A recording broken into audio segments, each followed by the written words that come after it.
Hi students, I welcome you all for today's online class. I hope you finished your October monthly test successfully. Okay, in the last class we studied about types of quadrilaterals. In today's class we are going to see about the parts of circles. In this, first we will see the definition of circle. A circle is the set of all points in a plane at a constant distance from a fixed point. The fixed point is the center of the circle. The constant distance corresponds to the radius of the circle. Next, we will learn about secant and chord. Secant, a line that cuts the circle in 2 points, is called a secant of the circle. Look at the diagram. Here the green line denotes the secant of the circle. Then chord, a line segment whose endpoints lie on the circle is called a chord of the circle. In this diagram, blue line denotes the chord of the circle. Next we will see the segment of a circle. Here in this diagram, NT is a chord. It divides the circle into two segments. One is the major segment, so which is a shaded part. This is the major segment. The other one is the minor segment.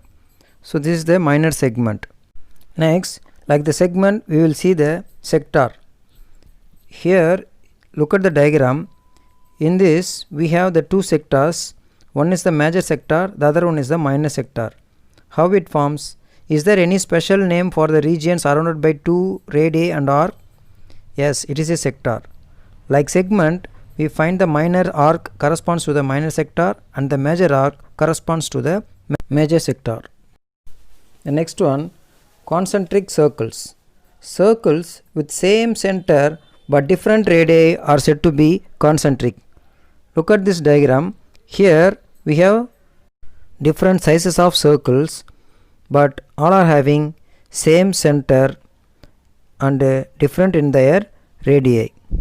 So these circles are called as concentric circles. Here are some real life examples: an archery target, a carom board coin, and water ripples. These are some examples of concentric circles. Next we will see congruent circles. Two circles are congruent if they are copies of one another or identical.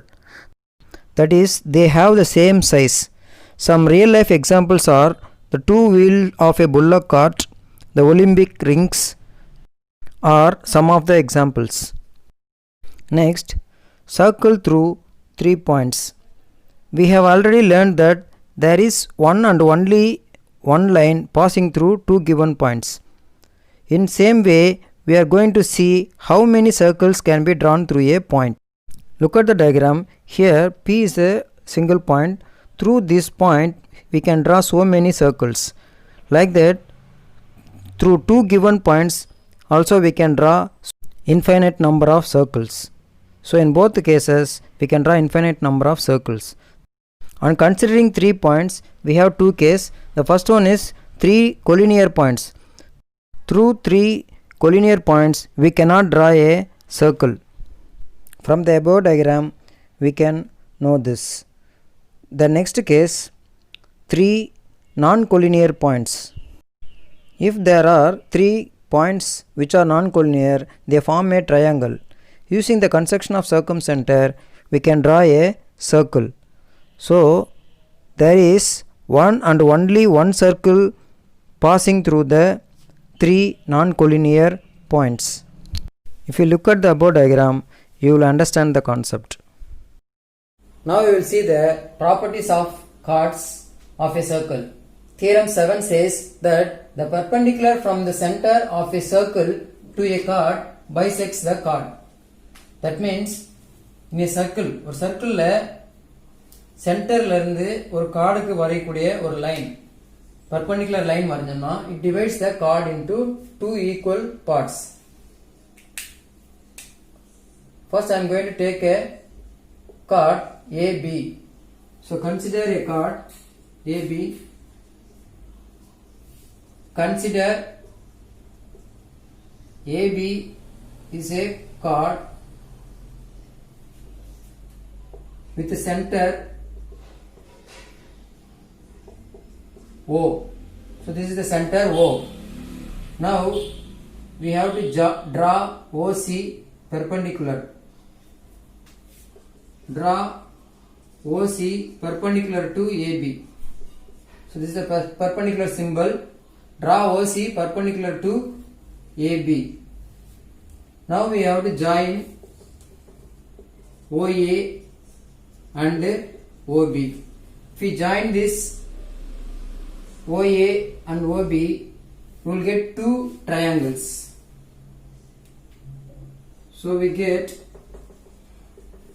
two triangles, triangle AOC and triangle BOC. Now we have to prove that these two triangles are congruent. So how will you prove this as congruent? Here this angle is 90 degree, this side also 90 degree. So since OC is perpendicular to AB, angle OCA equal to angle OCB equal to 90 degree. Then OA equal to OB, because these two are radii. Then OC is a common side. OC is common to both the right angle triangle. So by RHS, that means right hypotenuse side property, we say that these two triangles are congruent. So triangle AOC is congruent to triangle BOC. If these two triangles are congruent, their corresponding sides are equal. So these two sides are equal, these two sides are equal. So you can, therefore we can say that AC is equal to BC. That is OC bisects AB, because these two sides are equal. So C divides AB into equal parts. So that is the theorem. Perpendicular from the center to the circle bisects the chord. So you have to copy the theorem from the video. Next, the converse of theorem 7. What it says is, the lines joining the center of the circle and the midpoint of a chord is perpendicular to the chord. That means the line, if we draw a line from the center to the chord of the midpoint, it is always perpendicular. That is the converse of theorem 7. அதாவது ஒரு perpendicular வரைஞ்சோம்னா அது கார்டை ரெண்டாக பிரிக்கும். அது theorem 7. மிட்பாயிண்ட்டுக்கு ஒரு line வரைஞ்சோம்னா அது பர்பண்டிகுலராக இருக்கும். இதுதான் converse means reverse of that theorem 7. Next, the theorem 8, it says that equal chords of a circle subtend equal angles at the center. That means in a circle, if we have two chords of equal length, for example here we take two chords AB and CD. AB and CD are two chords which are equal in length. If these two are equal in length, then the angle made by them with the center, that means AOB, angle AOB equal to angle DOC. So that is the theorem 8 says, angle AOB equal to angle DOC. So therefore equal chords of a circle subtend equal angles at the center. The converse. Next one is the converse of the theorem 8. The converse of the theorem 8 is, if the angles subtended by two chords at the center of the circle are equal, then the chords are equal. This is the converse of theorem 8. That means if the angle at the center of the two chords AOB equal to DOC, then the two chords AB and CD are equal. So this is the converse of theorem 8. So you have to understand the concept, that will be helpful for you to do the sums. Next, theorem 9. Here it is, equal chords of a circle are equidistant from the center. Equal chords. Let us take two chords AB and CD which are equal in length. The distance from the center to that chord, that is OL and OM. Here OL and OM are the distance from the center to those chords, are also equal. So this is the theorem 9 says that equal chords of a circle are equidistant from the center. Then the converse of theorem 9 is the chords of a circle which are equidistant from the center are equal. That means the chords of circle with the equidistance from the center means here OL is equal to OM. That means the center distance from the center to the chord is OL and OM. If these two are equal, then the two chords AB and CD both are equal. Now we will move on to the exercise. Okay, now in the exercise 4.3, first question, the diameter of the circle is 52 centimeter and the length of its chord is 20 centimeter. Find the distance of the chord from the center. Here we take a circle whose chord is length of 20 centimeter. So given AB equal to 20 centimeter, then OC is the perpendicular drawn from the center to the circle. Find the distance of the chord from the center. So they ask you to find the distance OC. So we have to find OC, distance of the point from the center to the chord. So how will you find this? Now I am going to join this OA. What is the OA? OA is the radius. But the diameter is given here as 52 centimeter. So what is the radius of circle? Half of this diameter. What is the half of the diameter? 52 divided by 2 gives 26 centimeter. So this is the radius. So here it is 26 centimeter. Using the property that AC is equal to BC. So if it is 20 centimeter is a chord, then the length of AC is 10 centimeter. Now this is in the form of right angle triangle. Here OAC is a right angled triangle. Using the Pythagoras theorem,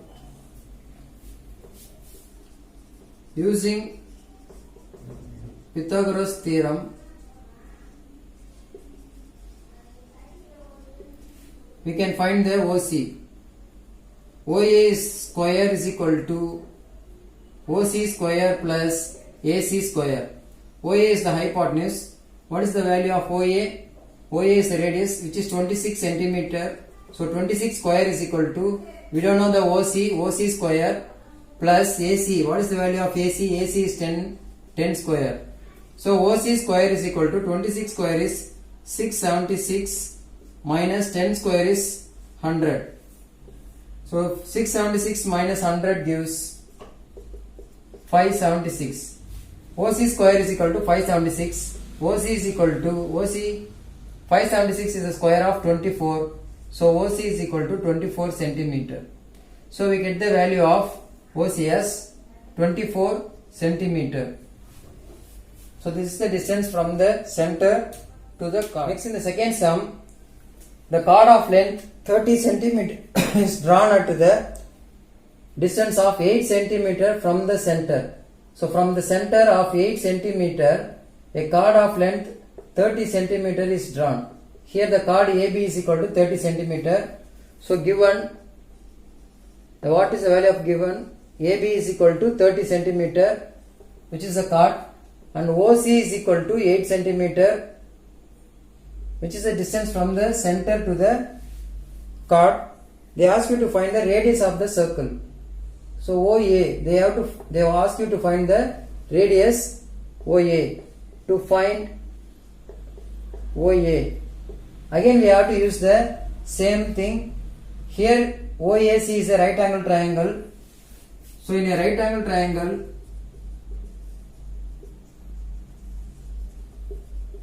OAC, using by Pythagoras theorem or using Pythagoras theorem, we can find OA square is equal to OC square plus AC square. Here AB is equal to 30, but we don't know the value of AC. AC is the half of the chord. So this is 15 centimeter. We have to take from that. So OA is equal to, we don't know the OA, substitute the value of OC, that is 8 square. AC is equal to 15 square. 8 square is 8 into 8 gives 64. 15 square, 15 into 15. 15 into 15 is 225. So 225. If you add these two, you will get 289. So OA square is equal to 289. What is the square of 289? 17 square is 289. So OA square is equal to 17 square. So OA is equal to 17 centimeter. Square square gets cancelled. So you have to write, if we find the radius of the circle as OA is equal to 17 centimeter. In the last sum as well as in this sum also we are using the Pythagoras theorem. So you have to know the Pythagoras theorem very well.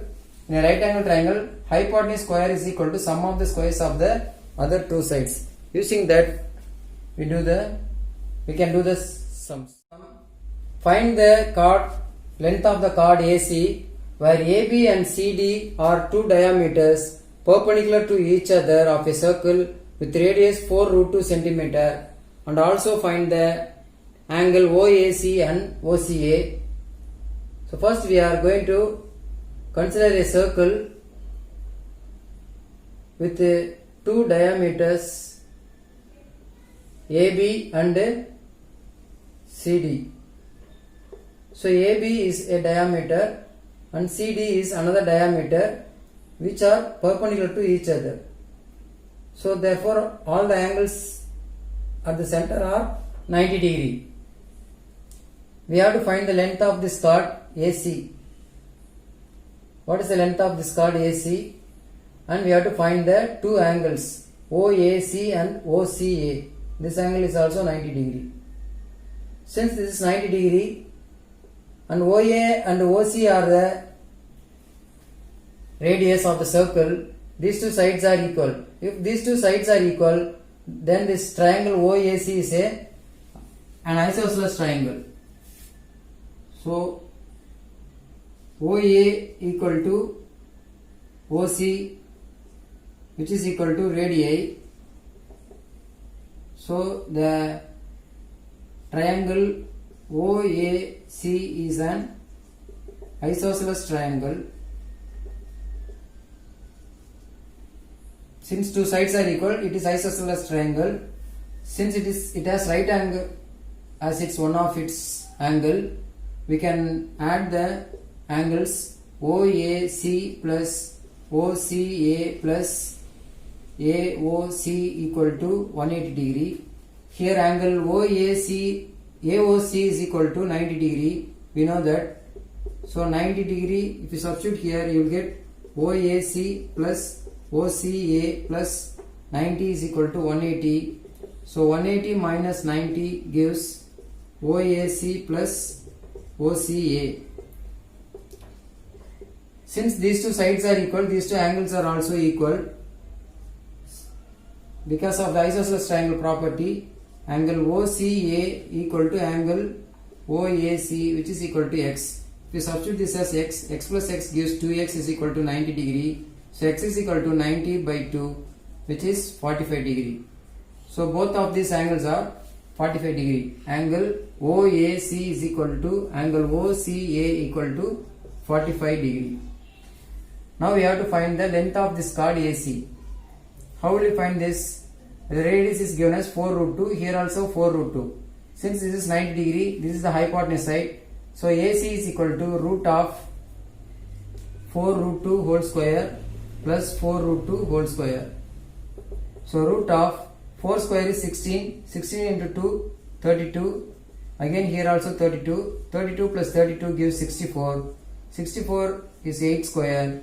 So the AC is equal to 8 centimeter. Using the Pythagoras theorem, we can find the length of AC. The next sum, fourth sum. A chord is 12 centimeter away from the center of the circle.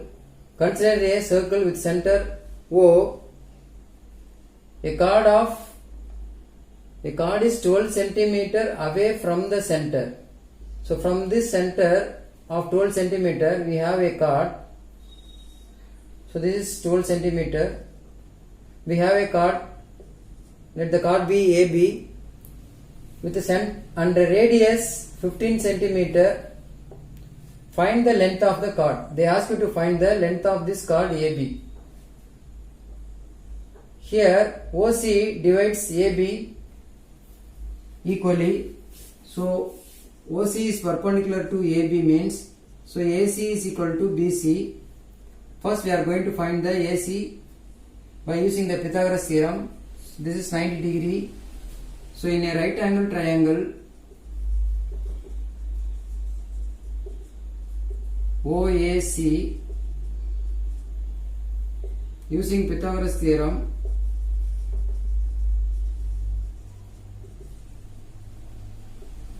we can find the AC. Here also OA square is equal to OC square plus AC square. What is OA here? OA is 15 square. OC is equal to 12 square. We don't know the AC. So keep the AC as it is, AC square. 15 square is 225. 12 square is 144. If you bring this 144 to this side, you will get minus 144 is equal to AC square. 225 minus 144. 5 minus 4 gives 1. 22 minus 81. 22 minus 14 gives 8. So AC square is equal to 81. AC square is equal to 9 square. So therefore AC is equal to 9. So the length of AC is 9 centimeter. We have to find the length of the chord AB. So that is 2 times AC. Because these two are equal. So 2 into 9, which is 18 centimeter. So that is the length of the chord AB. With this, today's session is over. I want you to write all the 4 sums as assignment. You copy down in your classwork note the 4, first, second, third and fourth. So that is the assignment to you. You no need to do homework separately. Do all these 4 sums as assignment in your classwork note. Okay, enjoy the day. Thank you.